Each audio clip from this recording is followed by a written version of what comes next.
Lidhur me Food Store, ka mundësi me na tregu edhe Food Store si? Si pjesën e projektit me cilën kam punu me Fondacionin Jeshel, ka qenë krijimin e një aplikacioni ku njerëzit që, më thonë, ose bizneset cilat janë zakonisht në biznesin e sektorin e ushqimit, nëse ju mbet diçka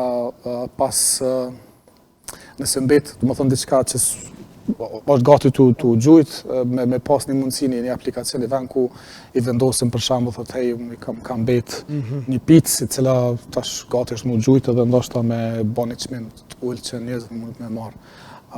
Ka pas fillimisht, ka pas sukses, është lancu mirë, po pak problem me organizatëve qeveritare me fillu startupet e tilla, për shkak se vjen një lloj, ç'më thonë, biznes ose diçka e tillë me më gjallë. Ato pa më parasysh sa është qëllimi i mirë, është pak sfiduese me më diçka gjallë nëse nuk ka një anë biznesore ose nëse në biznesin nuk kanë investuar në atë. Po këtu deshta me dalë gëtuar, se cilat kanë qenë sfidat duke marrë parasysh gjithë këto aplikacionet të cilat i ke. Sfidat janë shumë në Kosovë, të fillu prej ose nashta ajo pika kryesore gjithë e përmenin si sfidë në botën e startupëve është qasja në fonde. Në Kosovë, vetëm të fondet që ekzistojnë për startupe kanë qenë këto përmes donatorëve, domethënë që nuk është marrë përqindje, po është dhënë vetëm i grant ose diçka tillë. Këto kanë qenë shumë të vogla, shpesh tash për një se varet në cilën fazë të zhvillimit të startupeve jemi, shumica startupeve deri tash në Kosovë kanë qenë, domethënë të vogla, 3 ekipe të reja që kanë pas nevojë përveç fonde, kanë pas nevojë shumë për këshilla të ndryshme. Disa kanë mbijetu, një pjesë e madhe nuk kanë mbijetu. Nuk është një diçka vetëm që në Kosovë nuk mbijetojnë, po në botën është 7 deri në 9, më thënë 7-9% e startupeve nuk mbijetojnë më shumë se sa një vjet ose 2 të mbjetesës. Në Kosovë sfidat janë të shumta, tash qasja në fonde, për shkak se edhe qasja në fondet jashtë më është pak më sfiduese nëse jemi pi Kosovës, tash ka probleme të ndryshme, tu janë nispi pagesave e tjerë. Mirë po çështje që unë nuk mundem i zgjidh ose që nuk mundem i zgjidh individualisht po bashkarisht. Tjera sfida janë se ndoshta një sfidë është që jemi, ç'është më thonë, shtet i vogël edhe nuk kemi shumë hapësinë me testu audiencat e ndryshme, e kivis një audiencë homogjene që s'mund shumë me bë testime të ndryshme për zgjidhje të ndryshme, mirë po ka dhe mundësitë e veta, për shkak se me pak fond ose me pak resurse mundem me kriju një zgjidhje të thjeshtë, një prototip ose një MVP.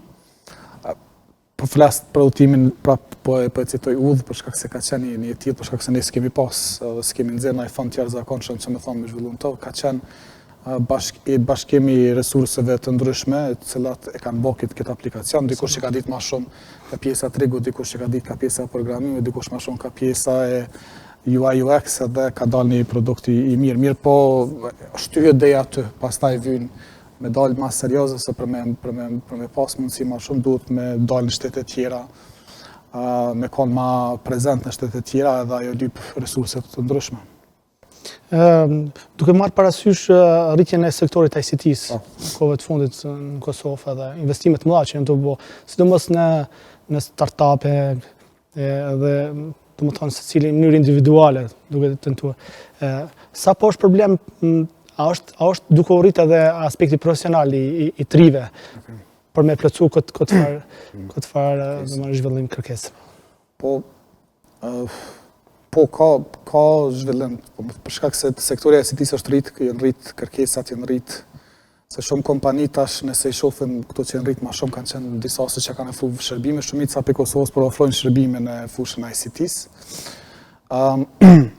Të u rrit kjo pjesa shërbime, pra nëse i mbo për shkak shërbime të zhvillimit softverik, këto kompani ngadalë kanë filluar dhe kanë bërë një produkt ose kanë një produkt anash të cilin e zhvillojnë ngadalë sepse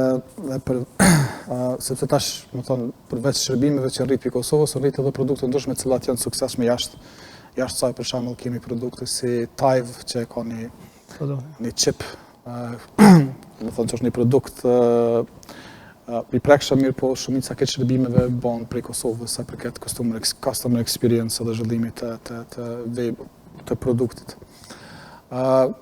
Po pra kemi, më thonë, që është të zhvillu sektori është se është pjesa shërbimeve, po tash kemi fillu me produkte cilat shërbejnë diku jashtë dhe gjithë kjo puna tjetër bëhet për Kosovës. Talenti njëtën kohë po zhvillohet, po shofën për shembull si në sektorin e edukimit publik edhe në privat.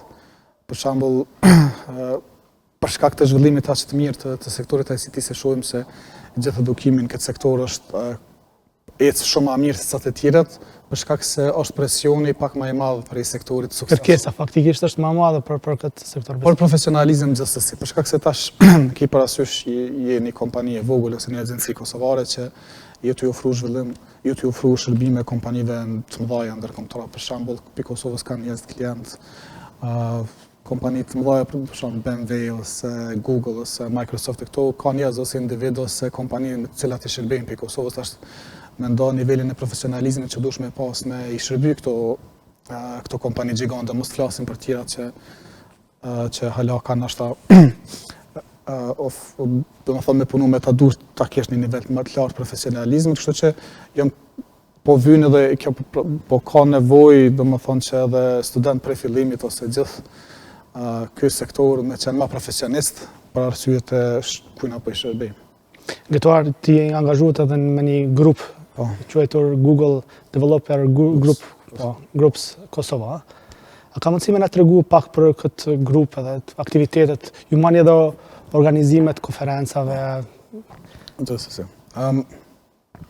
Ky grup ose me përmend ashtu këtë projektin e fundit cilën kam punuar, cili është quajtur Private Sector Partnership to Strengthen Higher Education, që në shqip i bën partneritetet me sektorin privat për me forcu arsimin e lartë në Kosovë. Ky projekt ka qenë i mbështetur prej USAID, i udhëhequr prej Universitetit të Ajovës, Universitetit Shtetëror të Ajovës dhe Kosovo Education Center në Kosovë. Për fat keq, projekti është ndërprej për arsye që i dim. Atë që ka ndodhur tash fundi se s'po du me hyja nei. Këtu kemi bërë disa intervenime, pra në bazë të emrit të projektit kemi bërë disa intervenime ose bashkëpunime me sektorit privat dhe institucionet të edukimit. Një intervenim që e përmendet është mbështetja e komuniteteve të udhëhequra nga studentët ose klube studentore, sido që t'i thuj. Qëllimi ka qenë që mi ndihmu studentët që po kanë interes me bëjë iniciativa të ndryshme ekstrakurrikulare në universitetet e tyre. Janë themelu klube të ndryshme në sektorin ICT-s dhe të agrikulturët. Në sektorin ICT-s me përmend dy që përmendem më shumë që janë të lidhuna me këta gigantet e teknologjisë botnore. Një është AWS Cloud Club, apo klubi i Rave Cloud Storage i Amazon Web Services, që është dege Amazonit, ku ofrojnë shërbime në cloud dhe në DevOps Engineering. Këtu si klube studentore, më thonë, janë të lidhuna direkt me këto kompani, apo ma pjesën me departamentin e tyre që është për shkollën. Këto kompani japin zakonisht ma shumë që është me thonë resurse për studentë dhe për profesionistë që me mësu teknologjitë e tyre, cilat ata janë edhe lider në treg, për shembull në këtë rast AWS.